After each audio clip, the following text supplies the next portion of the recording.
Carol Maltese was a 26-year-old woman of Italian and Dutch descent, living in Rescoldina, a small town near Milan, Italy.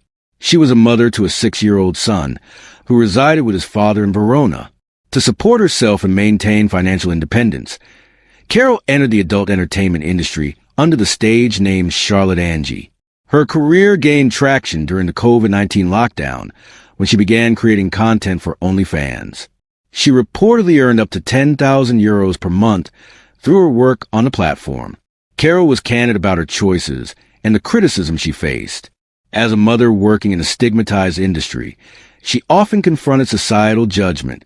In 2020, she participated in a video for the International Day for the Elimination of Violence Against Women. In it, she addressed the psychological violence experienced by women, particularly from other women. There's so much lack of respect among U.S. women. Other moms always judge you if you make different choices, like posting provocative photos. They make you feel like less of a mom, she stated. She had several recognizable tattoos that would later be crucial in identifying her remains. These included the words "step by step" on her ankle, "wanderlust" on her collarbone, and "be brave" on her elbow. These personal markings became significant during the murder investigation. Neighbors described Carol as cheerful but emotionally strained. While she maintained a pleasant outward demeanor, those close to her noticed an underlying tension. Balancing motherhood, her career, and personal challenges appeared to place her under visible stress. Carol's daily life reflected a complex reality. She navigated professional success in an often misunderstood field while managing the responsibilities of being a parent. Her life unfolded at the intersection of ambition, judgment, and resilience, all within the context of society, where women in her profession frequently face marginalization and scrutiny. Carol Maltese met Davide Fontana in 2020 during a photo shoot in Milan. Fontana was a 43-year-old bank employee and food blogger who lived next door to Carol in Rescoldina. Following their meeting, Fontana left his wife to pursue a relationship with Carol. Their bond became both romantic and professional, and during the pandemic lockdown, they collaborated on adult content for OnlyFans. The relationship between them did not last long. By late 2021, Carol had decided to end the relationship. She had expressed her intentions to move, either to Verona, to be closer to her son, or possibly to Prague. These plans signaled her desire to gain independence and shift her focus away from the personal and professional connection she had with Fontana. Fontana later admitted in his confession that Carol's decision to move away was what triggered his reaction. Investigators found that this moment marked a turning point. Although there were no reported confrontations or signs of immediate conflict, Fontana's later actions pointed to a deep inability to accept the end of their relationship. After the breakup, there were no indications that Carol maintained further collaboration or contact with Fontana.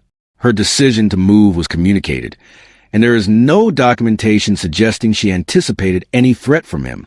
From her perspective, the relationship had ended, and she was making plans for a new chapter in her life. Fontana's confession, however, revealed that he was unable to let go. The court later concluded that Carol's attempt to reclaim her independence and physically distance herself from him played a direct role in motivating the murder. The violent act that followed occurred just weeks after Carol expressed her plans to relocate. The relationship, while brief, was significant in the timeline of events. It represented a period of both personal and professional overlap between Carol and Fontana. The breakdown of that relationship, coupled with Carol's intent to move forward, ultimately preceded the fatal events that took place in early 2022. According to Davide Fontana's confession, the murder took place on either January 10th or 11th, 2022, inside Carol Maltese's apartment in Rescoldina. Fontana stated that they were in the process of filming a consensual erotic video. During the shoot, Carol was tied to a lap dance pole using duct tape. Fontana claimed that, as part of the scene, he placed a plastic bag over her head. He then began striking her with a hammer, initially in a non-lethal manner, before escalating the force of the blows. Fontana admitted to hitting Carol multiple times, eventually delivering 13 strikes to her head. He stated that at that point he believed she might already be dead, but out of uncertainty, he proceeded to slit her throat using a kitchen knife. This, he said, was meant to ensure she was no longer alive. His account painted the incident as an erotic game gone wrong, spiraling into loss of control. However, investigators rejected this explanation. They did not accept the narrative that the killing was accidental or the result of an erotic scenario turned deadly. Instead, the forensic evidence and Fontana's own inconsistencies led authorities to believe the act was intentional. The brutality of the blows, the use of a plastic bag for asphyxiation, and a final cut to her throat demonstrated clear and escalating violence. Judge Angela Corvey, presiding over the case in Brescia, ruled that this was not an impulsive act born out of sexual misadventure. In her ruling, she stated that Fontana murdered Carol out of jealousy and rage. He could not tolerate the idea of her leaving, especially after she had made it clear she intended to relocate to Verona or possibly Prague. The court determined that the murder was calculated and deliberate. Fontana's inability to accept the end of the relationship, coupled with Carol's plans for independence, became the motive. The crime scene, the method, and confession all indicated a premeditated act of violence. There was no evidence supporting Fontana's claim of a consensual scenario. The court ruled that Carol had been murdered in cold blood by someone who refused to let her go. Following the murder of Carol Maltese in early January 2022, Davide Fontana initiated a disturbing and calculated cover-up. He kept her body hidden in a freezer inside her apartment for nearly 2 months. During this period, he continued to access the residence and maintain the appearance of normalcy. As time passed, Fontana took further steps to conceal the crime. He dismembered Carol's body into 15 separate pieces, burned her face to prevent visual identification, and sealed the remains in multiple garbage bags. In March 2022, suspicions began to rise. Carol failed to attend a scheduled appearance at a lap dancing club, prompting concern from colleagues and acquaintances. As questions emerged, Fontana used Carol's mobile phone to send messages to people in her life. He impersonated her in text to her mother, her son's father, and various friends and fans. The messages were carefully crafted to appear casual, intended to reassure others that Carol was simply stepping away from public life. One message said, "Yes, the tattoos look like mine, but I'm okay," a direct attempt to explain away concerns after police discover remains bearing Carol's distinctive tattoos. In other communications, Fontana, posing as Carol, claimed she was quitting adult entertainment to change her life. He even paid her rent to keep the illusion of her continued presence intact. These deceptive acts served to delay discovery and mislead anyone searching for her. Fontana's manipulation extended to several weeks of maintaining digital contact with Carol's circle, presenting a version of reality that concealed the violence he had committed. His efforts were methodical, not impulsive, reflecting a calculated attempt to erase Carol's existence while deflecting suspicion from himself. By the time Carol's absence became deeply concerning, Fontana had already taken steps to dispose of her remains. He transported the bags to a remote area in Borno, a small town in the province of Brescia. There, the dismembered body parts were left in a ditch. The cover-up was not only brutal but strategic. Fontana's continued impersonation and logistical management of Carol's affairs extended the deception for months. His actions delayed investigation, confused loved ones, and deepened the tragedy of her loss. The cover-up would eventually unravel, but only after chilling effort. On March 21st, 2022, the investigation into Carol Maltese's disappearance took a decisive turn. In Borno, a mountain town in the province of Brescia, local police discovered several body parts abandoned in a roadside ditch. The remains had been dismembered and were severely damaged, including signs of facial burning. Despite the attempts to obscure identification, investigators noticed several tattoos on the body parts, among them Wanderlust, Step by Step, and Be Brave. These distinctive tattoos provided the first critical lead in identifying the victim. Shortly afterward, journalist Andrea Tortelli received a tip that the remains might belong to Carol Maltese. Tortelli decided to send a message to Carol's WhatsApp account. A response came from Carol, attempting to dismiss any concerns. Suspicious of the reply, Tortelli requested a voice message. When the responses suddenly stopped, he immediately informed authorities, stating his belief that only the person responsible for Carol's death would have continued using her phone. At the same time, law enforcement began analyzing traffic surveillance data. They discovered that Carol's car, a Fiat 500, had been captured by traffic cameras en route to the location where the remains were found. The driver was identified as Davide Fontana, Carol's former partner. This surveillance footage became a pivotal piece of evidence in the unfolding investigation. Police obtained a search warrant for Fontana's home. Inside, they uncovered DNA evidence directly linking him to Carol's death. The mounting evidence, including digital communications, vehicle tracking, and physical forensics, formed a comprehensive picture that could not be denied. Fontana was arrested on March 29, 2022. During questioning, he confessed to the killing and the subsequent cover-up. His admission confirmed the timeline already established by investigators and reinforced the conclusion that Carol had been murdered in January, her body hidden and later discarded. This phase of the case illustrated how modern investigative tools, digital footprints, CCTV footage, and persistent journalism played a critical role in solving the crime.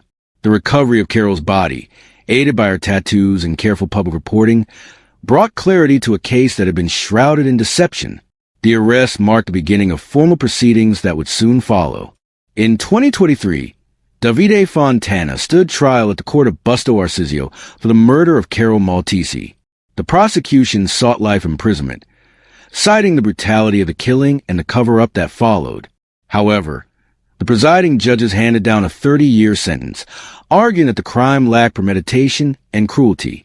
They portrayed Fontana as madly in love with Carol and claimed he felt used after their relationship ended. The court described Carol as uninhibited, a term that drew immediate criticism. The judgment caused widespread public outrage. Carol's family condemned the ruling, especially her aunt, who stated, "It's a shame. My niece got life imprisonment for life." Italian media outlets questioned whether the court's language and portrayal of Carol's lifestyle had unfairly influenced the sentence. Commentators and legal experts raised concerns that victim blaming had affected the case's outcome. Compounding the controversy, Fontana was briefly admitted to a restorative justice program in 2023. The decision sparked criticism from advocacy groups and Carol's family, who viewed it as inappropriate given the severity of the crime. They argued that restorative justice should not apply in cases involving brutal gender-based violence and premeditated murder. In February 2024, the Milan Court of Appeals revisited the case. In a significant reversal, the court imposed a life sentence on Fontana. The appellate judges found clear evidence of premeditation, cruelty, and gender-based violence. They ruled that Carol had been killed because she was a woman, and that the murder stemmed from Fontana's inability to accept her independence. This ruling aligned with the conclusions reached earlier by Judge Angela Corvi during the investigative phase. Fontana was also ordered to pay €168,000 to Carol's mother and €180,000 to her son. The appellate court's decision was widely seen as a correction to the earlier trial's controversial handling of the case. The final ruling sparked renewed conversations in Italy about the intersection of misogyny, victim blaming, and the criminal justice system. Public and media discourse shifted toward acknowledging Carol as a victim of brutal gender violence, rather than judging her for her profession. The case became a focal point in broader discussions about how courts treat women victims. Carol Maltesi's murder became more than a singular tragedy. It reflected a systemic issue plaguing Italy. Since 2003, over 2,800 women in the country have been murdered by current or former partners. Carol's death was not an isolated act of violence, but part of a larger pattern of gender-based killings. Her case gained national attention not just because of the brutality, but because of how it was handled publicly and legally. The initial trial portrayal of Carol as uninhibited raised serious concerns. The framing implied her lifestyle, rather than the killer's actions, contributed to her fate. That language echoed the judgment Carol herself had spoken about in 2020, when she released a video for the International Day for the Elimination of Violence Against Women. In it, she described the psychological violence she endured, particularly from other mothers, who saw her not as a parent but as a person to condemn. The societal tendency to scrutinize women who defy conventional roles was underscored by how the case unfolded. The early phase of the trial placed Carol under a microscope. while Fontana's manipulative behavior after crime nearly went unnoticed. By impersonating Carol through digital messages, he bought himself time. He kept up appearances by texting her family, paying her rent, and misleading fans and colleagues. That digital cover-up delayed suspicion and complicated the investigation. The 2024 appellate court ruling, which imposed a life sentence and recognized the murder as an act of brutal gender violence, was a step toward justice. Yet for Carol's loved ones, that justice was delayed and overshadowed by an earlier process that seemed more concerned with her choices than with the crime itself. Carol's case highlighted how the system can fail women, especially those who live outside traditional expectations. It brought into focus the urgent need to confront how victims are portrayed and how intimate partner violence continues to devastate lives. Her story, and the public response it provoked, forced Italy to reflect not only on one man's crime, but on a system still struggling to protect and respect its women. The origins of Tyler Hadley's plan to kill his parents did not begin as a formal scheme, but as a disturbing exchange of dark banter among friends. One night, while drinking beer and smoking marijuana, Tyler and his peers engaged in conversations that drifted into morbid territory. Within that setting, he first voiced the idea of killing his parents. At the time, it was framed as a joke, an offhand remark without apparent seriousness. However, unlike others who might have dismissed such words, Tyler held on to them. In a later interview on Court TV, Tyler described how the thought began to take hold. He explained that he would sit there and think about it, allowing the notion to grow until he latched onto it completely. Once fixed in his mind, the idea did not fade. Instead, it became persistent, surfacing repeatedly until it no longer felt like a passing comment, but an objective. Over the following months, this initial remark transformed into a deliberate plan. Tyler came to believe that killing his parents might somehow bring him relief from the constant intrusion of these thoughts. According to law enforcement, in the weeks before the murders, he began openly telling friends about his intention.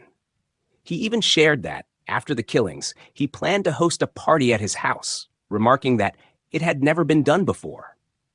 These admissions made clear that the idea had shifted from casual talk to a concrete and premeditated goal. Tyler's own words reflected a mindset detached from reality. He spoke of feeling that once the act was completed, the thoughts would finally stop. There was no indication of hesitation or reconsideration. The transition from hypothetical discussion to determined planning unfolded gradually but decisively. On July 16, 2011, Tyler Hadley acted on the plan he had been contemplating for months. Inside the family's Port St. Lucie home, his mother, Mary Jo Hadley, was seated at her desk, unaware of what was about to happen. Tyler approached her from behind, holding a large claw hammer. Without warning, he swung the hammer down, striking her in a sudden and brutal assault. The force of the blows and the nature of the attack left Mary Jo unable to defend herself. The commotion drew the attention of Blake Hadley, who entered the room to find his son attacking his wife. In that moment, Tyler turned the hammer on his father, delivering repeated strikes. The attack on Blake was equally violent, and he too had no opportunity to resist. Both victims were overwhelmed by the rapid succession of blows from the heavy tool. Tyler later recalled that during the attack, his parents screamed and pleaded for their lives. At one point, Blake managed to ask his son, "Why?" Tyler responded with the chilling words, "Why the not?" His statement reflected a complete disregard for their humanity and an absence of any hesitation. In later accounts, Tyler described feeling as though he were in a psychotic state or trance during the killings. He claimed that he had taken ecstasy beforehand, suggesting that the drug contributed to his detached and dissociative mindset. Whether or not the substance played a role, the deliberate nature of his actions was clear. The hammer, the sole weapon used, became a symbol of the calculated violence carried out that day. Tyler's parents, both in their own home and confronted by their own child, were given no chance to defend themselves or escape. In the minutes after killing his parents, Tyler Hadley stood in the reality of what he had done. According to his own account, he was covered in blood from head to toe. He went into the bathroom, looked at himself in the mirror, and laughed at his reflection. In that moment, he described feeling a sense of finality, as though the act he had been contemplating for months was now complete and irreversible. Hadley then began the process of hiding the evidence. He dragged both Blake and Mary Jo Hadley's bodies into the master bedroom, placing them side by side.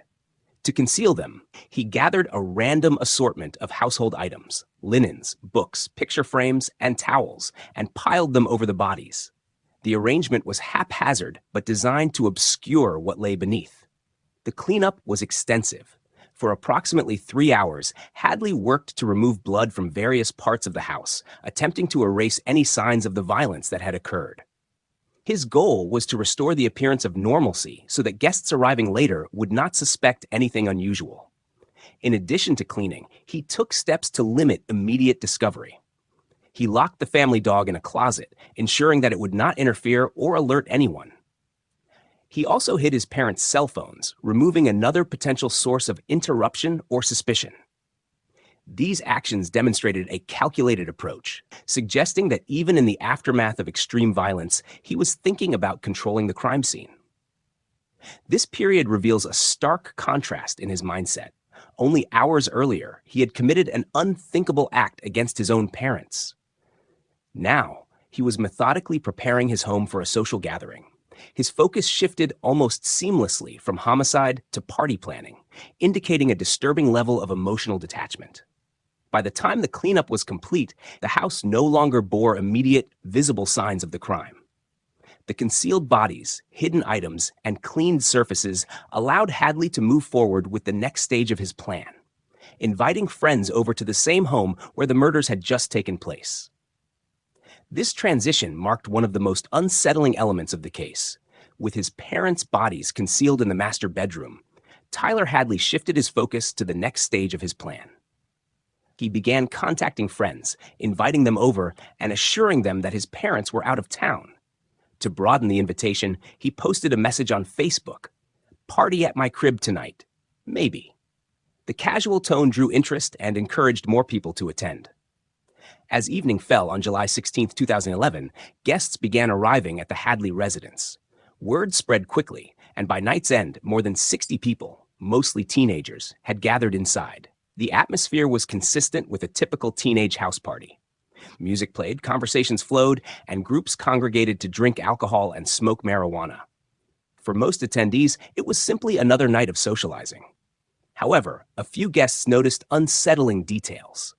Some recalled detecting an unusual, unpleasant smell lingering in the house. Others reported seeing small traces of blood in certain areas, though these observations did not immediately raise alarms. Given the party environment, such signs were either dismissed or not investigated further. Throughout the night, Hadley moved among the guests, blending into the crowd. The vast majority of attendees had no idea that only hours earlier he had killed his parents in that very home. The master bedroom door remained locked, its contents unknown to nearly everyone present. As the night wore on and the party continued in full swing, Tyler Hadley pulled his close friend Michael Mandel aside. Away from the noise and laughter of the crowded living room, Tyler's tone shifted. In a low voice, he told Mandel something almost too shocking to process. He had killed his parents earlier that day. At first, Mandel thought it was some kind of twisted joke, perhaps an attempt to gain attention or shock value. But Tyler's expression remained deadly serious. He insisted that he could prove it. Leading Mandel toward the master bedroom, Tyler produced a key and unlocked the door, which had remained shut throughout the party. The moment the door swung open, Mandel's disbelief evaporated. His eyes fell on a scene that would stay with him forever. The room was dim, cluttered with household items hastily piled over two still forms. He noticed what looked like part of a leg, pressed against the bottom of the doorframe. That single glimpse was enough for him to understand that Tyler had been telling the truth. Horrified and shaken, Mandel quietly left the room, trying to keep his composure as the party continued just feet away. He waited for the right moment before stepping outside and contacting law enforcement. The call set in motion a rapid chain of events. In the early hours of the next morning, officers from the Port St. Lucie Police Department arrived at the Hadley residence. They moved swiftly and without causing alarm to the dozens of teenagers still inside. Once the guests were cleared from the home, investigators entered the master bedroom. There, they found Blake and Mary Jo Hadley's bodies lying beneath layers of towels, books, and other objects. Between them rested the bloodied hammer, later confirmed as the murder weapon. Tyler Hadley was taken into custody without incident. The house, once filled with loud music and the chatter of partygoers, was transformed into a tightly secured crime scene. What had begun as an unthinkable confession between two friends had, within hours, become a full-scale homicide investigation. In March 2014, nearly 3 years after the shocking murders, Tyler Hadley stood before the court and entered a no-contest plea to 2 counts of first-degree murder. This plea meant he neither admitted nor disputed the charges, but accepted the consequences. The proceedings took place in a tense courtroom where family members, friends, and members of the Port St. Lucie community gathered to witness the conclusion of a case that had stunned the nation. Judge Robert R. Makeomson delivered his ruling with a firm tone. He sentenced Hadley to 2 consecutive life terms without the possibility of parole, ensuring that the young man would spend the rest of his natural life in prison. In his remarks, Judge Makeomson described the crimes as brutal, heinous, and premeditated, stressing that they were carried out with a level of calculation far beyond impulsive teenage rebellion. The defense attempted to present mitigating factors, introducing evidence that Hadley had been struggling with mental health issues. They referenced a receipt from a mental health treatment center and a prescription for antidepressants in the weeks before the murders. However, Judge Makeomson rejected the notion that these factors excused or significantly diminished Hadley's culpability. He pointed to findings that Hadley had manipulated mental health professionals and fabricated stories about hearing voices, undermining the defense's claims. Prosecutors also submitted records detailing Hadley's disturbing behavior in prison. Reports indicated that he referred to himself as Hammer Boy, a grim nod to the weapon used in the murders, and occasionally signed autographs for fellow inmates who were aware of his notoriety. This behavior, prosecutors argued, reflected a lack of remorse and an unsettling sense of pride in his crimes. Under Florida law, Hadley's sentence allowed for a possible review after serving 25 years, in keeping with U.S. Supreme Court rulings on juvenile sentencing. As a result, he will be eligible for a sentencing review in 2039, though such a review does not guarantee a reduction in sentence or release. For now, and likely for decades to come, Tyler Hadley remains behind bars, his name forever linked to one of the most chilling cases in Florida's history. In the years following his conviction, Tyler Hadley's case continued to draw public attention, not only for the shocking nature of the crime, but also for the questions it left unanswered. In 2024, Hadley participated in a televised interview for Court TV's Interview with a Killer, in an episode titled Teenage Rage. Sitting across from investigative reporter David Scott, Hadley appeared more subdued than in the notorious party photos that once circulated online. When asked directly why he killed his parents, he admitted he still could not provide a definitive explanation. "I do not know exactly why," Hadley told Scott, his voice low and uncertain. He speculated that it might have been an attempt to stop all of our pain, though he acknowledged that even after years of reflection, the reasoning remained unclear. His words offered no closure, only a glimpse into a mind still wrestling with the enormity of its own actions.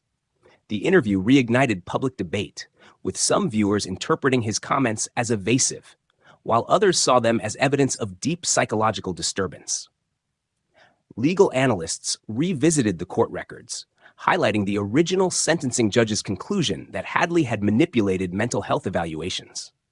The Hadley case has remained a frequent subject in documentaries, podcasts, and online true crime forums. Court documents, witness statements, and party attendees' recollections have been dissected repeatedly in an attempt to understand the events of that summer night in 2011. Media portrayals often focus on the chilling contrast between the casual atmosphere of the post-murder party and the violence that preceded it. As of today, Tyler Hadley remains incarcerated, serving 2 consecutive life sentences without parole. However, under Florida law, he will be eligible for a sentencing review in 2039, when he will be 53 years old. Whether that review will bring any change to his future is unknown. For now, the final chapter of the Tyler Hadley case remains unwritten. Its unanswered questions continuing to haunt those who follow it, and its legacy serving as a sobering reminder of a crime that defies simple explanation.